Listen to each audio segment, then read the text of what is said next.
Ideas have consequences, especially when they go against the status quo. And you're going to see this in an article that was written by the Voluntarist newspaper from 1984, but it's very relevant for today. It's talking also about the abolitionist Henry David Thoreau, because he did a lot more than simply write about nature and transcendentalism and what people learn about in school. He did a lot more than that, and a lot of it goes against the status quo. So one of the most significant essays of all times, you may consider, is Henry David Thoreau's Civil Disobedience, originally delivered in 1848 as a talk on the relation of the individual to the state and the story of Thoreau's tax resistance. It was published the following year under the title of Resistance to Civil Government. In his essay, Thoreau deals with several themes of crucial importance. Thoreau not only rejected unjust laws, but he also withdrew his support from the men who made them. He realized that there was a large number of people who paid obedience to the law simply because it was the law. This class of people unquestionably obeyed the law. As Thoreau observed, quote, "Law never made men a whit more just, and by means of their respect for it, even the well-disposed are daily made the agents of injustice," end quote. To the extent that laws embody justice, and only to that extent would Thoreau obey them. Laws embodying injustice he disregarded and disobeyed. The Fugitive Slave Law of 1850, requiring the return of slaves who had escaped from captivity, was a classic example of a law which Thoreau rejected. Rather than enforce this law, Thoreau believed that the governor of Massachusetts should have resigned. By remaining in office and executing a law which embraced an injustice, the governor subordinated his conscience to the law. Thoreau demanded that office holders shed the mantle of their office and take personal responsibility for what they did. Lawyers, too, were part of the defensive machinery of the state. Although they should be defenders of truth and justice, Thoreau saw that, quote, "The lawyer's truth is not truth, but consistency, or a consistent expediency," end quote. Rather than defend the natural rights of the individual, lawyers looked to the Constitution and thereby increased the state's legitimacy. But Thoreau went further than refusing to obey unjust laws and refusing to support the agents of the state.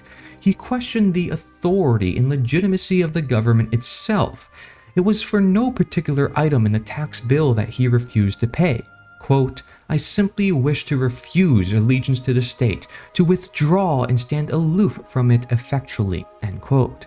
For his refusal to pay its poll tax, Sheriff Sam Staples kidnapped Thoreau and held him overnight against his will. Thoreau exhorted all thinking people to right action in accord with their individual conscience. He realized that ideas have consequences and that the types of ideas we act on largely determines the types of results we get. Voting was nothing more than a sort of gaming like checkers or backgammon with a slight moral tinge to it, a playing with right and wrong with moral questions. That's another quote. The essential complaint that Thoreau had with voting was that the voter was not, quote, "vitally concerned" that right should prevail because he was willing to leave the decision to the will of the majority. When Thoreau decided not to pay his poll tax, he did not consult the majority but acted directly on his perception of the right. In contrast, had he voted on the subject of paying his taxes and allowed the majority opinion to be the one he acted upon, Thoreau, by his own standards, would have shown a disregard for achieving actually what was right. Instead of aiming at doing right, he would have aimed at fulfilling the will of the majority. Thus, Thoreau considered that, quote, "even voting for the right is doing nothing for it." In short, Thoreau rejected electoral politics. He came into this world not chiefly to make this a good place to live in, but to live in it, be it good or bad. He believed that people should simply go about the business of living their lives so long as they gave no practical support to the state. Resistance to injustice and the state is clearly a matter of individual conscience. Many of us refuse to vote or engage in electoral politics as a matter of conscience. Each person has to know his or her own conscience in order to determine the right course for him or herself. Paul Jacob chose to go underground rather than surrender to the federal authorities. Carl Wagner chose to go to jail rather than obey a judge's unjust order where he cooperates with the Internal Revenue Service. As Thoreau stated, quote, "The only obligation which any of us have a right to assume is to do at any time what we think is right. Action from principle." Anyone who has had any experience in politics must know how hopeless it is to attempt to effect any reform, especially any reform in the direction of freedom by that means. At its very best, an election is merely an attempt to obtain the opinion of the majority in a given subject, with the intention of making the minority submit to that opinion. This is in itself a radical wrong. The majority has no more right under equal freedom to compel the minority. When a man votes, he submits to the whole business.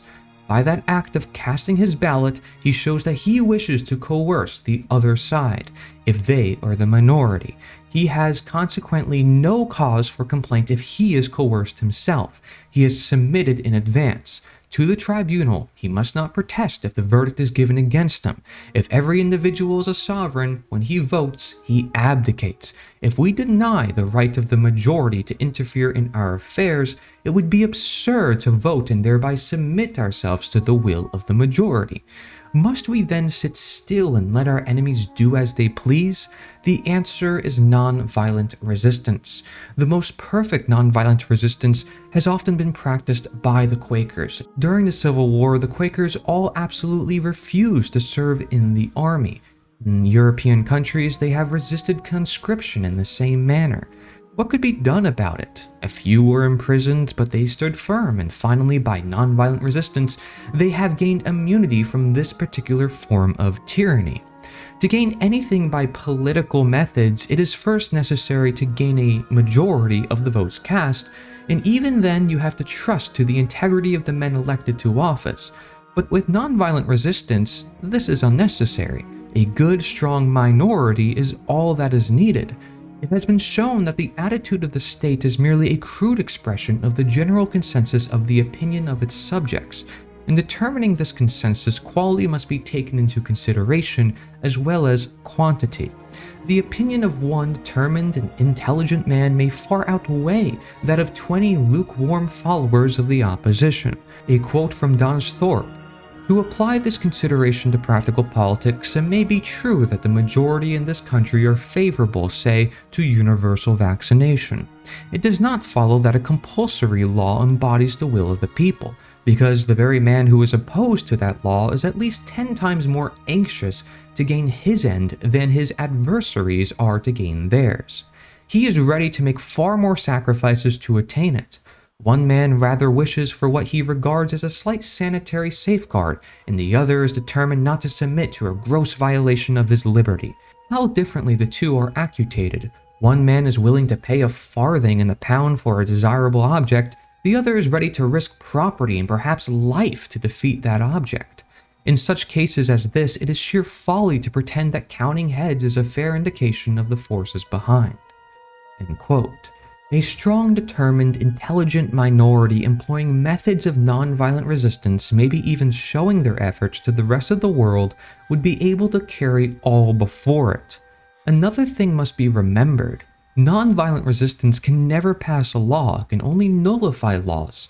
Consequently, it can never be used as a means of coercion and is particularly adopted to the attainment of voluntarism, abolitionism, or true anarchism. All other schools of reform propose to compel people to do something. For this, they must resort to force, usually by passing laws. These laws depend upon political action for their inauguration and physical violence for their enforcement. Abolitionists or voluntarists are the only reformers who do not advocate physical violence. Tyranny must ever depend upon the weapon of tyranny, but freedom can be inaugurated only by means of freedom, simply a campaign of education. As converts are gradually gained, nonviolent resistance will grow stronger. At first, it must be very slight, but still has its effect. Even the refusal to vote does more than it is often supposed. In some states, the number of persons who, from lethargy or from principle, refuse to vote is large enough to alarm the politicians or media. They actually talk at times of compulsory voting. This shows how much even such a small amount of nonviolent resistance is feared. As the cause gains converts and strength, this nonviolent resistance can assume a wider field.